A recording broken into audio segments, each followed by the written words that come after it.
आप लोग के बीच में आया हूँ एक नए वीडियो के साथ, एक नई सोच के साथ, एक नए उमंग के साथ। आज हम लोग बात करेंगे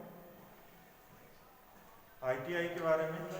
आईटीआई है क्या, आईटीआई कंप्लीट करने के बाद स्टूडेंट बनते क्या हैं, उनको करना क्या होता है। तो सबसे पहले हम जानेंगे आईटीआई के ट्रेड्स के बारे में। आईटीआई है क्या? आईटीआई को हम लोग जानते हैं इंग्लिश में इंडस्ट्रियल ट्रेनिंग इंस्टीट्यूट, जिसका हिंदी होता है औद्योगिक प्रशिक्षण संस्थान। कहने का मतलब कोई भी हम लोग इंडस्ट्री में काम करते हैं तो उसमें मान लीजिए अगर हम फ्रेशर हैं तो हम जाते हैं काम करने के लिए, तो हमें ट्रेनिंग दी जाती है। तो उसी ट्रेनिंग को देने के लिए जो इंस्टीट्यूट्स बनाए गए हैं उसे हम लोग इन शॉर्ट में इंडस्ट्रियल ट्रेनिंग इंस्टीट्यूट कहते हैं। उसके अंदर बहुत सारे इंडस्ट्री के बारे में बताया जाता है, समझाया जाता है, कैसे काम करना है, क्या करना है, हमारा वर्क क्या है और हमको करना क्या है। तो मैं आपको आज इलेक्ट्रीशियन और फिटर के वर्क के बारे में बताऊंगा। सबसे पहले इलेक्ट्रीशियन के वर्क पे फोकस करूंगा कि वो इलेक्ट्रीशियन के स्टूडेंट्स को करना क्या होता है और क्या करना है, कैसे सीखना है। तो आईटीआई में आपको सीखना यही है कि हम किसी काम को कर रहे हैं तो उसमें मेरे लिए हम कितना सेफ रखें अपने आप को और कितना सेफली हम वर्क डन करें। तो जैसे इलेक्ट्रीशियन ट्रेड के बारे में बताना चाहूँगा कि हम लोग आमतौर पे क्या करते हैं कि कंप्लीट करने के बाद कोई कंपनी को पकड़ते हैं, उसमें वर्क करते हैं।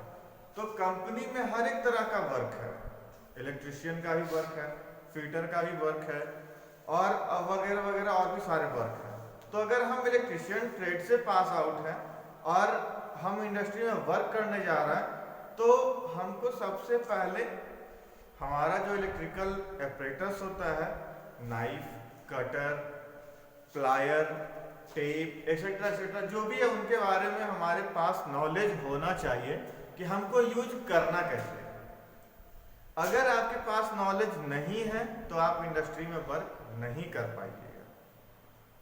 तो सबसे इम्पोर्टेंट चीज है कि अगर हम आईटीआई के स्टूडेंट्स हैं या अगर आप आईटीआई के स्टूडेंट हैं तो आप बेटर है कि आप इंस्टीट्यूट जाते हैं तो थ्योरी के साथ साथ प्रैक्टिकल पे ज़्यादा फोकस करिए। कैसे वायर को जोड़ना है, कैसे वायर को कट करना है, कौन सा मोटर है, कौन से मोटर में क्या जल सकता है, क्या बन सकता है, क्या हमसे बनेगा, क्या हमको बनाना है। या फिर मान लीजिए बहुत सारे कैंडिडेट्स ऐसे होते हैं जो अपना शॉप ओपन करते हैं या इलेक्ट्रिकल वायरिंग में बड़े बड़े इंडस्ट्री में जाते हैं तो उनको वर्क मिलता है क्वालिटी टेस्ट का, क्वांटिटी का या जो भी है। तो हमको इलेक्ट्रीशियन के बारे में अच्छे से पढ़ना है, अच्छे से जानना है और अच्छे से जानकारी प्राप्त करने के बाद इंडस्ट्री में वर्क करना है। तो किसी भी चीज को करने से पहले सबसे पहले आता है सेफ्टी मेजर्स। सेफ्टी मेजर्स का मतलब होता है सुरक्षात्मक उपाय, जो कि आईटीआई का सबसे फर्स्ट टॉपिक है और सबसे पहले पढ़ना है। सेफ्टी मेजर्स के अंदर आता है कि सबसे पहले मेरा बॉडी कंट्रोल क्या है, मेरा बॉडी कंट्रोल ठीक होना चाहिए और जो हमारे शरीर में जो भी कुछ एक्स्ट्रा कंपोनेंट्स हैं, जैसे मान लीजिए हमने शर्ट पहना है तो वो क्या ढीला नहीं पहनना है, अगर मैंने पैंट पहना है तो पैंट ढीला ना होना चाहिए, पैर में शूज कंपलसरी होना चाहिए और वो भी इंडस्ट्रियल शूज। इसलिए क्योंकि इंडस्ट्री में वर्क करते समय इतना ध्यान रखिए कि कभी कभी ऐसे भी ऑप्शंस होते हैं, कभी कभी ऐसा हैजार्ड होता है कि एपरेटस हमारे पैर पे गिरते हैं।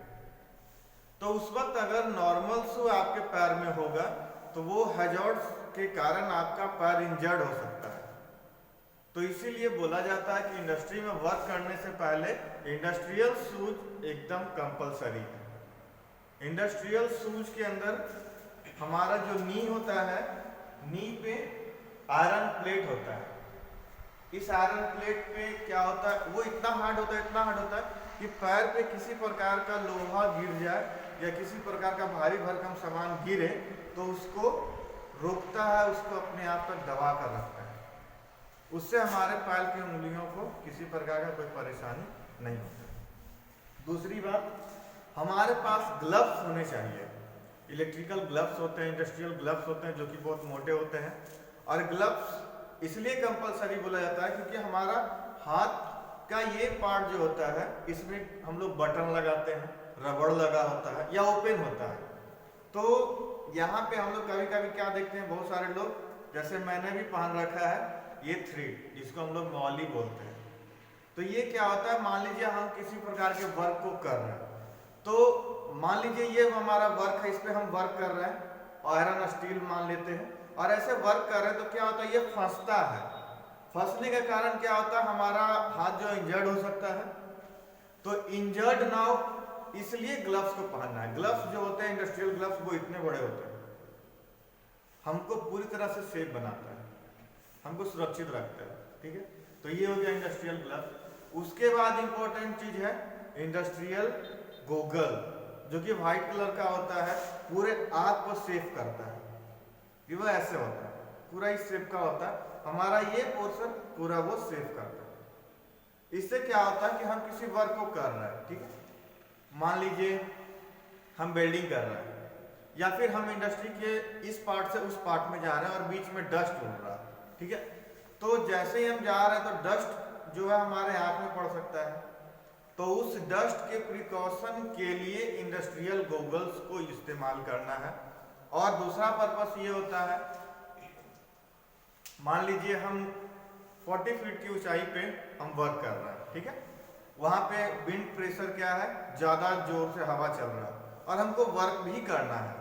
तो उस समय में क्या होता है कि हमारा वर्क पूरी तरह से कंप्लीट नहीं हो पाता है। क्यों? क्योंकि हवा का प्रेशर के कारण हमारा क्या होता है, वो बंद होता है। तो इसलिए इंडस्ट्रियल ग्लव्स होता है जो कि हमारे आई को पूरी तरह प्रिकॉट करता है। ये पूरा इस शेप में होता है, ये पूरा कैप्चर्ड होता है। इसमें कहीं से भी एयर को अंदर जाने की जगह नहीं होती है, जिसका कारण ये होता है कि हमारा आई एक पार्टिकुलर ढंग से हमेशा ओपन होता है, जैसे हम चाहे वैसे ओपन रख सकते हैं। उसके बाद कंपलसरी चीज है मास्क, फेस मास्क।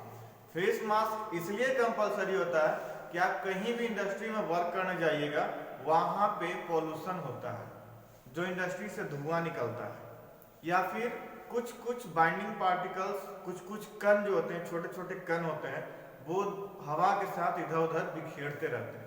वो हमारे नाक में ना जाए और हम उससे दुर्घटित ना हो, हमारे साथ वो हैजार्ड ना हो, इसीलिए हम इंडस्ट्रियल मास्क का प्रयोग करते हैं। तो ये हमारे फीचर्स हो गए। उसके अलावा हम अगर इलेक्ट्रिकल का वर्क कर रहे हैं तो हमको ध्यान ये देना कि हमारे पास से कितना वोल्ट का करंट पास हो रहा है या कितने वोल्ट के करंट पे हम वर्क कर रहे हैं। अगर हमारा शरीर जो है वो आमतौर पे 12 से 24 वोल्ट तक का पावर कंज्यूम कर सकता है, उससे ज्यादा पावर हमारे शरीर को कंज्यूम करने की क्षमता नहीं है। इसलिए कभी भी कहीं भी किसी भी प्रकार का इलेक्ट्रिकल वर्क कर रहे हैं तो आप इस चीज को दिमाग में बनाकर रखिए कि करंट से हमें बचकर रहना है। कभी कभी आप देखते होंगे कि कोई इलेक्ट्रिशियन क्या होता है, वो फेज वायर को पकड़ लेता है और बोलता है करंट नहीं लग रहा। वो करंट ना लगने का कारण ये होता है कि हमारा शरीर का जो रक्तचाप होता है, हमारा शरीर का बॉडी किस प्रकार से अभी स्थिर है या वर्किंग में है, उस पर डिपेंड करता है वो इलेक्ट्रिसिटी। और ज्यादातर जगह पे काम करने से पहले आप इस चीज को दिमाग में रखिए, बनाकर रखिए कि हम वर्क अगर कर रहे हैं तो वहां पे कितना वोल्ट का करंट हमारे पास हो रहा है और कितने वोल्ट के करंट पे हम वर्क कर रहे हैं। ठीक है।